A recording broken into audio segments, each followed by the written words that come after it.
ఇటీవల అకాల మరణం పొందిన టెక్మాల్ గ్రామానికి చెందిన గుమ్మడి జగన్ అనే బీఆర్ఎస్ కార్యకర్త కుటుంబాన్ని రాష్ట్ర ట్రేడ్ ప్రమోషన్ కార్పొరేషన్ చైర్మన్ మఠం భిక్షపతి పరామర్శించారు. పార్టీ మంచి ఉద్యమకారుని కోల్పోయిందన్నారు. అలాగే వారి కుటుంబానికి తన వంతుగా కొంత ఆర్థిక సాయాన్ని అందించి వారి కుటుంబానికి పార్టీ అన్ని విధాలుగా ఆదుకుంటుందని హామీ ఇచ్చారు. ఈ సందర్భంగా వారి వెంట మాజీ ఎంపీపీ చింతా స్వప్న, సిద్ధయ్య, భాస్కర్, శ్రీనివాసరెడ్డి, సుధాకర్, సాయిబాబా, గోవించారి, సురేష్, సతీష్, సలావుద్దీన్, కిష్టయ్య తదితరులు పాల్గొన్నారు.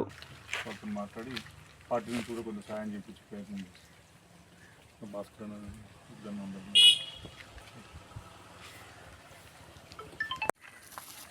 టెక్మాల్ మండలానికి సంబంధించిన మా ఉద్యమకారుడు, మా బీఆర్ఎస్ సీనియర్ కార్యకర్త గుమ్మడి జగన్ ఈరోజు మరణించడము మా అందరికీ కూడా చాలా బాధాకరం. ఎందుకంటే మాతో పాటు అనేక ఉద్యమ కార్యక్రమాల్లో ఉండి పార్టీ బలోపేతానికి పనిచేసినటువంటి వ్యక్తి ఈరోజు మా దగ్గర లేకపోవడము మాకు, అదేవిధంగా మా పార్టీ కూడా చాలా విచారకరమైన విషయం.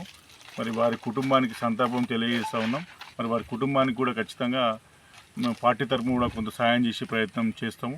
మా సోదరులు సిద్ధన్న, భాస్కరు, శ్రీధర్ రెడ్డి గారు, గోవించారి గారు అందరు ఆధ్వర్యంలో ఖచ్చితంగా వాళ్ళకు కొంత పార్టీ నుంచి సహాయం అయ్యే ఆలోచన కూడా చేస్తూ ఉన్నాం.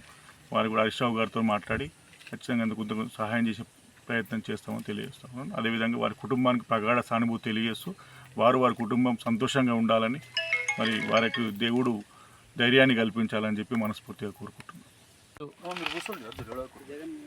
మన ఉద్యమకారుడు గుమ్మడి జగన్ చనిపోయిన తెలుసుకొని మన మాజీ కార్పొరేషన్ చైర్మన్ భిక్షపతి గారు వచ్చి తనకు తోచినంత వారి కుటుంబానికి ఆర్థిక సహాయాన్ని అందజేసినందుకు వారికి ప్రత్యేకంగా ధన్యవాదాలు తెలుపుతున్నాము. అదేవిధంగా ఉద్యమంలో ఎంతో చురుగ్గా పాల్గొన్నటువంటి జగన్ లేని లోటు మాకు చాలా ఏర్పడుతుంది. వారి కుటుంబానికి ఎల్లవేళలా మేము అండదండగా ఉంటామని కోరుకుంటున్నాము.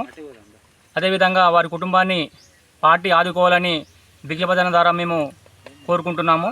ఎల్లవేళలా పార్టీ ఆదుకోవాలని కోరుకుంటున్నాము. మరిన్ని అప్డేట్స్ కోసం మా ఛానల్ని సబ్స్క్రైబ్ చేయండి.